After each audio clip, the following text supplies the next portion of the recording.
पौरुष तो पारस होता है, पुरुषार्थ कहाँ कब सोता है। दीपक कितना भी निर्बल हो, सूरज का वंशज होता है, सूरज का वंशज होता है। नमस्कार दोस्तों, मैं अभिनंदन आपका इस जेआरएफ जंक्शन चैनल पे हार्दिक स्वागत करता हूं। अभी 2 या 3 दिन पहले एक रिजल्ट आया है यूपीएससी का, जो आईएसएस का इंडियन स्टैटिकल सर्विसेज का, उसी की सीरीज में अभी चला रहा हूं। तो उसी की सीरीज में आज हमारे बीच बात करने के लिए कमलेश सर हैं। सर, सर्वप्रथम इसके लिए आपको बहुत बहुत बधाई। Thank you. आपको बहुत ज़्यादा धन्यवाद, क्योंकि आईएसएस के लिए हमको बहुत ज़्यादा जानकारी इंटरनेट पे मिलती नहीं है। यूट्यूब चैनल खोज मतलब कहीं भी आप खोज लो, जल्दी जानकारी नहीं मिलती। जो आने वाले लोग हैं आईएसएस तैयारी करने वाले, उनके लिए बहुत ही फायदेमंद चीज़ है, इसलिए आपको बहुत बहुत धन्यवाद। Thank you sir. सर, तो अभी आपका जो है किस पोस्ट पे चयन हुआ है, और सर कौन सी रैंक थी आपकी? हमारा चयन एज इंडियन स्टैटिस्टिकल सर्विस, जिसको हम आईएसएस शॉर्ट टर्म में बोलते हैं, आईएसएस ऑफिसर के पद पे हुई है, और जी मेरी ऑल इंडिया रैंक 43। जी, 43 सर रैंक आपने अर्जित की इसमें। तो सर, इसके पीछे जो एक सक्सेस मंत्रा है, ये क्या था सर, या क्या मोटिवेशन था? मोटिवेशन नहीं है, मतलब कि सबका अपना टारगेट होता है, तो आपको बस टारगेट को अचीव करना है। बस वही हमारा फोकस था कि हाँ, जो मेरा टारगेट है उसको अचीव करना। जी। तो सर, इस एग्जाम को आप क्यों क्रैक करना चाहते थे? जैसे सर अभी बहुत सारे विकल्प हैं, तो सिर्फ यूपीएससी का आईएसएस ही क्यों? पहले मतलब कि जैसे हमें आईएसएस के बारे में बहुत ज़्यादा जानकारी अभी भी लोगों को नहीं है, और मुझे भी नहीं थी। जी जब मैंने ग्रेजुएशन में एडमिशन लिया इलाहाबाद यूनिवर्सिटी में, जी तो फर्स्ट ईयर या सेकेंड ईयर के दौरान मुझे मतलब सीनियरों से बात करने में पता चला कि स्टैटिस्टिक्स के थ्रू आईएएस के रैंक की हम जॉब पा सकते हैं या जा सकते हैं। तो मेरे लिए, मैंने उसके बाद एमएससी भी किया आईआईटी बॉम्बे से स्टैटिस्टिक्स से। तो मैं सोचा कि मैं आईएएस में जाऊं या आईएसएस में जाऊं। जी तो इसके बाद मैंने काफ़ी सोच विचार करके मैंने स्टैटिस्टिक्स की पढ़ाई की है, तो इस पढ़ाई का मैं यूज करूं तो मेरे लिए, मतलब मेरे लिए भी अच्छा होगा और देश के लिए भी अच्छा होगा। फिर मैंने आईएएस ज्वाइन करनी पड़ी। जी। अच्छा सर, जो बहुत सारे स्टूडेंट हैं वो आपकी तरह एक आईएसएस के एग्जाम को क्रैक करना चाहते हैं, तो सर आपने क्या रणनीति बनाई? इसको सर हम प्री मेंस और इंटरव्यू तीनों फेज को जानेंगे।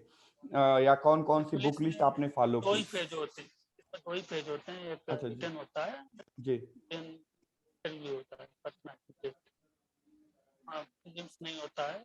Then जी जैसे आईएएस मेंस होता है, उसी तरह हमारा जो रिटर्न होता है, तो उसमें टोटल 6 पेपर, 6 पेपर्स होते हैं। में एक इंग्लिश का होता है और एक जीएस का होता है, बाकी 4 पेपर स्टैटिस्टिक्स के होते हैं। तो सभी में 15% का आपका क्वालिफाइंग मार्क होता है। सभी पेपर्स में आपको कम से कम 15% मार्क्स लाने होते हैं, तभी आप इंटरव्यू कॉल है, एटलीस्ट 15%। जी तो जीएस के लिए एनसीईआरटी आप फॉलो कर सकते हैं, और मैंने भी वही किया था। क्योंकि जीएस में चारों जो टॉपिक्स होती हैं आपकी, history, geography, economics and polity, तो मैंने एनसीईआरटी फॉलो की थी।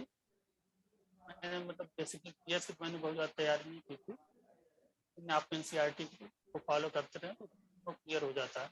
और इंग्लिश के लिए आपके मतलब कि सिंपल तो आप पेपर वगैरह आप देखते रहिए, वहाँ पे आपकी कुछ वर्ड वगैरह उसके मीनिंग वगैरह होते हैं, तो उसको फॉलो कीजिए। द हिंदू जैसे लोग पढ़ते हैं आईएएस के लिए, तो वहाँ को भी पढ़ना चाहिए। मतलब मैंने भी पढ़ा था, लोगों को भी पढ़ना चाहिए। तो वहाँ से इंग्लिश हो जाएगा। उसके बाद आपके आते हैं स्टैटिस्टिक्स के पेपर, जिसमें 2 पेपर जो फर्स्ट एंड सेकेंड पेपर होते हैं ऑब्जेक्टिव टाइप के होते हैं, एंड जी तो आपके सब्जेक्टिव होते हैं। तो और जो ऑब्जेक्टिव पेपर होते हैं फर्स्ट एंड सेकेंड, तो वही आपके मेन, आप जो स्कोरिंग जो वो पेपर होते हैं वही दोनों पेपर होते हैं, first and second objective. Return में आप बहुत अच्छा लिख देंगे, फिर भी मतलब कि आपको 40-50% से ज़्यादा मार्क्स नहीं मिलेंगे। तो जी आप फर्स्ट एंड सेकेंड पे, और बुक के लिए सब बुक की अगर बात करें, फर्स्ट सेकेंड पेपर के लिए आपकी गुप्ता एंड कपूर की मैथमेटिकल स्टैटिस्टिक्स करके बुक होती है। तो मुझे लगता है ऑल ओवर इंडिया ग्रेजुएशन में जरूर, मतलब सभी स्टूडेंट्स के पास स्टैटिस्टिक्स स्टूडेंट्स के पास होती ही है, तो वो सफिशियंट है। उसके अलावा उसमें फर्स्ट एंड सेकेंड पेपर में बेसिक कंप्यूटर के कुछ टॉपिक्स होते हैं, 20 क्वेश्चन उसमें से आते हैं। उसके बाद फाइनाइट डिफरेंसेस होते हैं, वो भी फर्स्ट पेपर में पूछा जाता है। और एक ऑफिशियल स्टेटिस्टिक्स के क्वेश्चंस होते हैं 15 मार्क्स के, तो वही मतलब अलग टॉपिक से आता है, बाकी सभी आपके गुप्ता एंड कपूर में हो जाएंगे। जी and third and fourth paper जो सब्जेक्टिव होता है, थर्ड पेपर में इकोनॉमेट सैम्पलिंग होता है, स्टेटिस्टिक्स के स्टूडेंट जानते होंगे ज़्यादा उसके बाद, और इकोनोमेट्रिक्स का टॉपिक होती है, तो सैम्पलिंग वगैरह भी आपका गुप्ता कपूर की अप्लाइड स्टेटिस्टिक्स का तो बुक आती है। जी उनकी 2 बुक्स होते हैं, मैथमेटिकल स्टेटिस्टिक्स गुप्ता कपूर की, और साथ में अप्लाइड स्टेटिस्टिक्स की बुक होती है, तो उसको भी आप फॉलो करें। साथ में इकोनोमेट्रिक्स के लिए दामोदर गुजराती करके एक राइटर हैं, उनकी इकोनोमेट्रिक्स की बुक आती है, फेमस है, आप उसको इंटरनेट पे प्राप्त कर सकते हैं, मतलब कि सॉफ्ट कॉपी मिल जाएगी, तो उसको फॉलो कर सकते हैं। एंड फोर्थ पेपर के लिए तो गुप्ता कपूर सफिशिएंट है। तो बेसिकली यही मतलब किताबों के बारे में। और स्ट्रेटजी के बारे में तो आपको सिलेबस, पहले सिलेबस देखना चाहिए। सिलेबस एटलीस्ट आपको 70-80% कवर करना ही चाहिए। और मार्क्स तो बहुत ज़्यादा नहीं, 50-60% के आसपास आपका जो टॉपर होता है 55% ज़्यादा किसी की नहीं, बिल्कुल। तो आपको एटलीस्ट 70-80% तक सिलेबस कवर करना चाहिए। और कंसिस्टेंसी बहुत ज़्यादा इम्पोर्टेंट है। आती है, हर साल आपको पेपर देना होता है, तो आप क्या करते हो, साल भर आपके लिए समय है, उसमें होता क्या है कि हम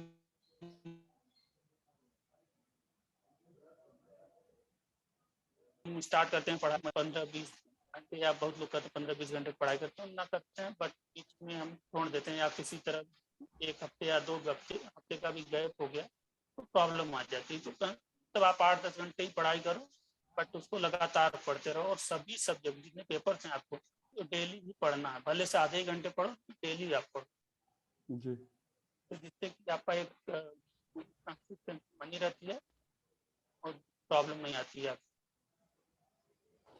अच्छा सर, इंटरव्यू का सर कोई वाकया शेयर करिए, या इंटरव्यू सर किस तरह से हुआ था, या किस तरह के क्वेश्चन सर किए गए इंटरव्यू में। बच्चों में एक सर डर भी रहता है कि इंटरव्यू में क्या पूछेंगे, और वो डर बहुत सारी सभी को रहता प्रिपरेशन है, करते हाँ, हैं। बिल्कुल डर सभी को रहता है। डर खत्म कर मेन होता है इंटरव्यू के लिए। मेरा पहला इंटरव्यू था ये। फर्स्ट अटेम्प्ट में आपने इसको क्लियर किया सर। हाँ, इंटरव्यू पहला था, और जी रिटर्न मैंने 2 बार इससे पहले दिए हुए। तो लास्ट टाइम मेरा जीएस में क्वालिफाई नहीं हो पाया था, जी 2019 में प्रोजेक्ट का फेयर हो पाया था। इस बार तो सबसे जरूरी चीज कॉन्फिडेंस की, कॉन्फिडेंस बिल्ड होता है आपके प्रैक्टिस से। तो जो मॉक इंटरव्यू वगैरह होते हैं तो वो जरूरी होते हैं। मैंने कुछ मॉक इंटरव्यू दिया नहीं, तो वहाँ पे गया था तो मेरे अंदर भी डर और हड़बड़ी लगी हुई थी। जी जी तो वहाँ पे आप जाओगे तो सिक्योरिटी गार्ड से लेके जो भी ऑफिशियल्स हैं वहाँ पे आपके वेरिफिकेशन वगैरह, आपको हमेशा मतलब कि आपके साथ इतने अच्छे से वहाँ पे बिहेव करेंगे कि आपको अच्छा लगेगा। वो चाहते हैं कि आप हड़बड़ी में कुछ भी न करें, आराम से आपका कॉन्फिडेंस बना रहे। तो जी इंटरव्यू जी में मुझसे मतलब कि मुझसे क्या, किसी से भी बहुत ज़्यादा अलग क्वेश्चन आपसे पूछे जाते हैं। एक फॉर्म होता है जिसको डिटेल्ड एप्लीकेशन फॉर्म कहते हैं, इंटरव्यू से पहले आपको आपसे फिल करवाया जाता है। उसमें आपकी डिटेल होती है, आपकी फैमिली बैकग्राउंड होती है, एजुकेशन डिटेल होती है, अगर जॉब करते हो तो जॉब की डिटेल्स होती हैं, एंड हॉबीज उसमें पूछी जाती है। उसमें आपको सही से जानकारी देना होता है। अधिकतर क्वेश्चन आपके वहीं से पूछे जाते हैं। और हॉबीज से तो मतलब कि हॉबीज में बहुत लोग कुछ भी लिख देते हैं, तो सोच समझ कर लिखना चाहिए, क्योंकि वहाँ से भी क्वेश्चन पूछे जाते हैं।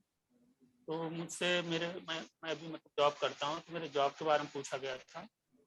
और उसके बाद मेरे मतलब कि गाँव के बारे में पूछा गया। जी के अलावा मेरी हॉबीज से पूछा गया था। मैंने हॉबीज में लिखा हुआ था कि तुमको माइथोलॉजिकल स्टोरी देखना पसंद है, तो उन्होंने क्वेश्चन मुझसे पूछा हुआ था। उन्होंने उससे पूछा था कि क्या कहते हैं, विष्णु के कितने अवतार हैं। विष्णु के कितने अवतार हैं। जी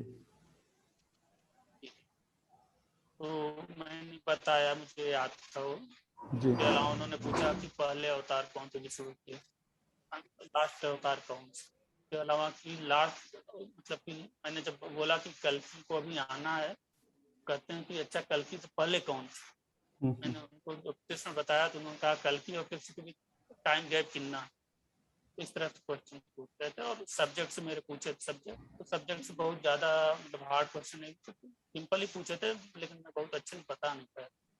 अच्छा, मतलब सब्जेक्ट वाले क्वेश्चन थोड़ा डेप्थ में थे लग रहा है सर। नहीं नहीं, बहुत सिंपल थे, बेसिक क्वेश्चन थे, तो उसमें मुझे लगा कि इतना सिंपल कैसे हो सकता है। अच्छा, ये बहुत सिंपल होने में भी गलत हो जाता कि अगर हम हाँ, सामने वाले को एकदम अगर मतलब कि ऐसा कि अब यहाँ पे इतने बड़े इंटरव्यू में हम बैठे हैं, तो वहाँ पे सिंपल है, तो इतना सिंपल कैसे हो सकता है, तो वहाँ पे थोड़ा हड़बड़ी मेरे अंदर भी थी। तो आप मेन चीज़ है आपको कॉन्फिडेंस बनाए रखना है वहाँ पे सामने, और उन लोग मतलब आप कोशिश करते हैं कि आप कुछ भी क्या कहते हैं हड़बड़ी ना करें, आराम से करें, चाहे मतलब आप स्टार्टिंग जब इंटर करते हो तब से लेके इंटरव्यू तक, वहाँ तक पैनल भी आपका मतलब बहुत हेल्पफुल होता है। वहाँ पे वो चाहते हैं कि आप बताओ आराम से, कॉन्फिडेंस आपका। जी। सर, एक कोचिंग संस्थानों की सर क्या भूमिका है? आप इस यूपीएससी जो आईएसएस का सर एग्जाम है, इसमें आप कोचिंग संस्थानों की कितनी भूमिका देखते हैं, या आपने कोचिंग संस्थान की मदद ली क्या? मैंने तो पर्सनली मैंने कोचिंग जॉब करते हुए तो प्रेफर कर रहा था, तो उसमें टाइम जाके भी मैं नहीं कर पाता, लेकिन बहुत लोग कोचिंग भी करते हैं और बहुत लोग बिना कोचिंग भी नहीं, तब ऐसा एग्जाम है कि आप बिना कोचिंग यहाँ पे सक्सेस हासिल कर सकते हैं। और अगर आपको ज़रूरत है तो आप कोचिंग ज्वाइन कर सकते हैं, लोग करते हैं, लेकिन बहुत ज़्यादा आपको कोचिंग भी नहीं मिलेंगे, फिर दिल्ली मिल जाएगी आपको, या फिर लखनऊ भी सुनने में तो नहीं एग्जैक्टली पता, आया कि है वहाँ पे जयपुर में भी है, और कुछ जगहों पे और है, मुझे एग्जैक्टली पता नहीं, लेकिन बहुत कम कोचिंग भी इसकी है। तो अगर आपको लगता है कि कोचिंग आपको कोचिंग की ज़रूरत है तो आप ले सकते हैं, और अगर आपको आप कोचिंग की भी तैयारी कर सकते हैं और सफलता हासिल कर सकते हैं। और मतलब ऐसा मेरी तो बहुत अच्छी रैंक नहीं है, बट लोगों ने मतलब पढ़े हुए भी काफ़ी अच्छी रैंक, मतलब कि कोचिंग में अच्छी बिना रैंक कोचिंग के? हासिल की है उससे। जी। तो सर इसके पहले अभी आप किस पोस्ट दोनों पे? की मतलब जी सर, हाँ इसके बोलिए। पहले आप किस पोस्ट पे काम कर रहे थे सर? मैं तो मतलब कि मैं आईटी बॉम्बे से मेरा प्लेसमेंट हो गया था, आर्या रिस्क मैनेजमेंट करके कंपनी में, मैं क्वांटिटेटिव एनालिस्ट के रूप में काम कर रहा जी। था। सर, जो उसमें जो जीएस वाला पेपर था सर, जैसे उसकी हम लोग बुक लिस्ट की बात नहीं की, चाहे पॉलिटी हो, हिस्ट्री हो सर, या इकोनॉमिक्स हो, तो इसको सर कैसे आपने कवर किया था? चारों मतलब कि आपने जो लिए हैं चारों चीजें पूछी जाती है, 5-5 क्वेश्चन सभी के होते हैं, टोटल 22 क्वेश्चन होते हैं। तो क्या होता है कि मैंने हिस्ट्री के लिए एनसीईआरटी फॉलो की थी, और ज्योग्राफी के लिए भी पॉलिटी, और आपके इकोनॉमिक्स के लिए मैंने बहुत ज़्यादा तैयारी नहीं की थी, यही जो अभी जी। करंट इवेंट्स हैं, करंट इवेंट्स के साथ मैच करके ही पूछते हैं, करंट इवेंट्स को ही करके ध्यान दिया। सर अच्छा, बच्चों का एक सर ये जिज्ञासा रहती है, क्वेरी रहती है लगातार कि कितने घंटे टॉपर्स पढ़ते हैं या कैसे काम करते हैं सर, तो इसको सर थोड़ा सा बताइए। तो सबका अलग अलग अपना होता है कि कितना आपको टाइम मिल पाता है, के अलावा आप कौन से कैसे मतलब कि प्लान बनाते हैं अपनी पढ़ाई। तो मेरा तो मुझे लगता है मतलब कि मैंने कभी तो कैलकुलेट नहीं किया कि हाँ मैंने कितने घंटे पढ़े, मतलब 8 से 10 घंटे मेरे थे, और यही एवरेज होता है, बहुत ज़्यादा आप 11 से 12 पढ़ सकते हो। जी जी। तो उसके लिए आपको मतलब सबसे बड़ी चीज़ आपको स्ट्रेटजी जो प्लान है वो सिंपल होना चाहिए, बहुत ज़्यादा कॉम्प्लिकेटेड नहीं करना चाहिए। 10 किताबें आपको एक चीज़ पढ़ने के लिए 10 किताबें फॉलो नहीं कर सकते, टाइम बहुत ज़्यादा इंपॉर्टेंट है आपको। कुल मिला के लगभग 10 महीने के आसपास समय होता है कि इस एग्जाम के लिए या किसी भी एग्जाम के लिए जो कि बिल्कुल 1 ईयर मतलब हर मैक्सिमम साल होते, टाइम। चाहे आईएएस हो गया चाहे, हाँ, तो उसी में आपको क्या कहते हैं, पढ़ना भी है, रिवाइज भी करना है, प्रैक्टिस करने हैं, मॉक टेस्ट देने हैं। तो जी। आपको 10 किताबें अगर फॉलो करेंगे तो फिर कंफ्यूजन बढ़ेगा और कुछ से कुछ नहीं। तो आप बिल्कुल। एक कोई भी एक रिलायबल बुक मतलब चुन लीजिए, चाहे जो भी है, उस पर आप फोकस कीजिए। 10 जी किताबों से मतलब है। और उसके बाद आप सबसे बड़ी चीज़ जो कहते हैं प्रैक्टिस में परफेक्ट, तो उस पर आप जरूर फोकस कीजिए, जितना भी मतलब हो सके आप प्रैक्टिस कीजिए उसी से। क्या होता है, क्योंकि पेपर आपको ही देना है, जितना प्रैक्टिस करेंगे उतना आसानी होगी। तो आपको सर पेपर के समय। प्रीवियस ईयर के क्वेश्चंस की एक काफी भूमिका है इसमें सर। जी बिल्कुल, उसके बिना तो आप कुछ मतलब कुछ सोच भी नहीं सकते, क्योंकि आपने बहुत थ्योरी पढ़ ली लेकिन आपको पता नहीं पैटर्न पेपर के, तो कर नहीं सकते। इसलिए आपको पिछले कम से कम 4-5 साल पेपर से लेके पैटर्न से देखना चाहिए कि क्वेश्चन के पैटर्न क्या है, उसी पर और कि आप क्या क्या चेंजेज आए, पैटर्न में क्या बदलाव हो रहा है, और उसी अनुसार अपनी तैयारी आगे आप सबकी चेंजेस करते रहिए। जी सर, अभी जो दौर चल रहा है सर कोविड का, इसमें सर ऑनलाइन प्लेटफॉर्म की कितनी भूमिका आपको नजर आ रही है, या जो यूपीएससी आईएएस का एग्जाम है इसमें ऑनलाइन प्लेटफॉर्म की कितनी भूमिका है सर? सिर्फ आईएसएस की बात नहीं, जितने भी अभी तो जो सारे भी है, हो गए। जितने भी क्या अभी जॉब्स हैं, जो भी क्या एग्जाम्स हैं, सभी के लिए ऑनलाइन तक बहुत ज़्यादा इम्पोर्टेंट है। मतलब इनको अगर कोचिंग वगैरह खेलते हैं, उसके अलावा भी तो कोचिंग भी नहीं करते उनके लिए भी जरूरी है। जैसे कि हमारे लिए आईएएस बहुत ज़्यादा मतलब इंटरनेट की जानकारी जी जो भी मतलब चाहे कोचिंग कर रहे हो चाहे नहीं कर रहे हो, और जिन चीज़ों की जानकारी मिल जाती है तो उनके लिए बहुत अच्छा है कि आपको मिल जा रही जानकारी। तो जैसे आप अभी आईएएस की सीरीज मतलब आईएएस के जो लोग मतलब सफल हुए उनका इंटरव्यू ले रहे हैं, तो ये बहुत अच्छा काम कर रहे हैं। क्योंकि मतलब हम लोग भी क्या तैयारी कर रहे थे तो सोचते थे कोई मिल जाए भाई, इंटरव्यू में क्या पूछा जाने वाला कोई बता दे, तो कोई ऐसा मतलब नहीं था। तो आप बहुत अच्छा काम कर रहे हैं और थैंक यू इसके लिए, आप हाँ, जी आने वाली जनरेशन के लिए। ये हेल्पफुल होगा। अच्छा सर, जैसे बहुत सारे लोग अलग अलग मैगजीन अलग अलग न्यूज़पेपर पढ़ते हैं, तो सर आपने कौन सा न्यूज़पेपर या मैगजीन फॉलो की? वैसा ये कि आप कभी भारत सरकार एक रिलीज करती है हर साल, एक नाम नहीं याद आ रहा, पूरा रिपोर्ट कार्ड टाइप होता है, क्या जी पॉलिसी ऐसे कुछ करके उसमें टोटल साल भर की जो भी सरकार मतलब कि गवर्नमेंट ने जो भी कुछ किया या जो भी स्कीम से रिलीज की सबके बारे में जानकारी होती है। मैंने वही पढ़ी थी। इसके अलावा बहुत ज़्यादा मतलब कि ये मतलब मेरा स्कोर भी बहुत अच्छा नहीं होगा, अभी सब कुछ होता है जी, तो मेरा मतलब यही कहना है कि आरटी ज़्यादा से ज़्यादा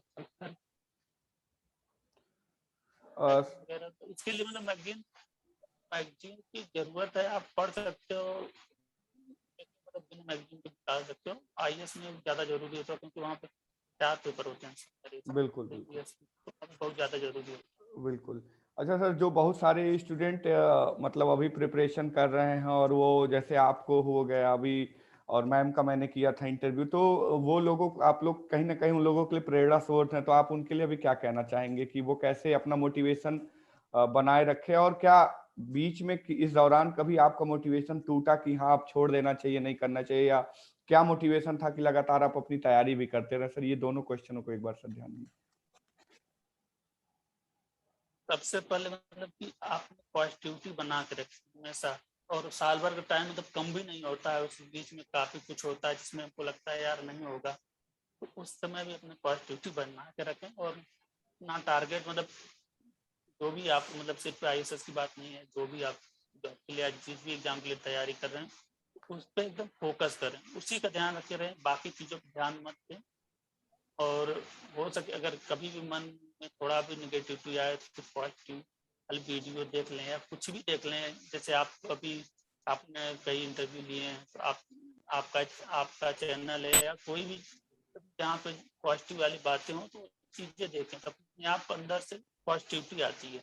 तो वही है कि आपको पॉजिटिविटी बना के रखना है, कोई भी मतलब हो या कोई भी इंट्रेंस एग्जाम कुछ भी हो, पॉजिटिविटी बना के रखना है, तो अपने आप पढ़ाई होती है। जहाँ भी थोड़ा भी निगेटिविटी आए वहीं पे दिक्कत होती है, उसको कैसे संभलना है सब कुछ आता है।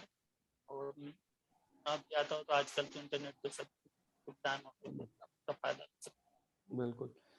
सर आपको ऐसा कोई पॉइंट पॉइंट लग रहा है कि हम लोग अभी कवर नहीं कर पाए हैं और एक यूपीएससी आईएएस के स्टूडेंट को जानना चाहिए? अगर सर आपको ऐसा कोई पॉइंट लग रहा हो तो सर आप उसे भी बता सकते हैं। नहीं। वैसे तो सभी कवर किया, लेकिन मैं बुक के बारे में पहले बताया तो था, लेकिन तो मैं अलग से बता देना चाहता हूँ, जिससे बिल्कुल कि सर। मतलब थोड़ा मतलब क्विकली पता चले, क्योंकि वहाँ मैंने एक साथ बताया हो सकता है हमको कंफ्यूजन। तो इसका मैं मतलब कि आप जीएस और इंग्लिश कवर कर लेते हैं अधिकतर लोग, तो हो जाता है। स्टैटिस्टिक्स पेपर की बात करता हूँ, तो फर्स्ट और सेकंड पेपर ऑब्जेक्टिव जो होते हैं, तो उसके लिए आप जो स्टैटिस्टिक्स क्वेश्चन है, तो आप mathematical statistics Gupta and Kapoor को ले सकते हैं, और वही मतलब सफिशिएंट है, आपको दूसरे जी नहीं रहना। एक होता है बेसिक कंप्यूटर का टॉपिक होता है, फाइनाइट डिफरेंसेस होते हैं, और ऑफिशियल स्टैटिस्टिक्स। तो फाइनाइट डिफरेंसेस के कुछ टॉपिक्स आपको यहीं गुप्ता कपूर में मिल जाएंगे, कुछ नहीं मिलेंगे, तो वो आपको क्या कहते हैं इंटरनेट से खोज के 3-4 चीजें पता कर सकते हैं, और बेसिक कंप्यूटर की बुक आप लेके बेसिक कंप्यूटर की तैयारी कर सकते हैं।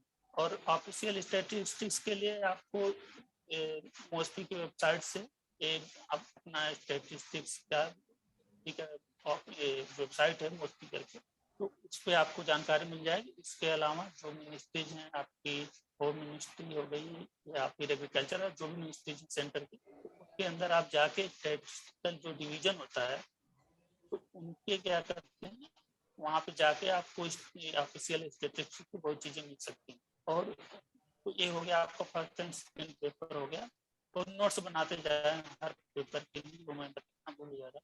एंड थर्ड पेपर के लिए आप गुप्ता कपूर के अप्लाइड स्टैटिस्टिक्स सैम्पलिंग वगैरह इंडेक्स नंबर करके टॉपिक्स होते हैं, तो उनके लिए आपको गुप्ता कपूर के applied statistics.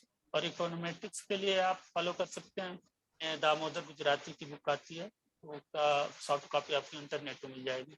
And fourth paper में आपको 7 सेक्शंस होते हैं टोटल, जिसमें से आपको 2 सेक्शन करके 2 के ही आंसर देने होते हैं, बाकी 5 के नहीं।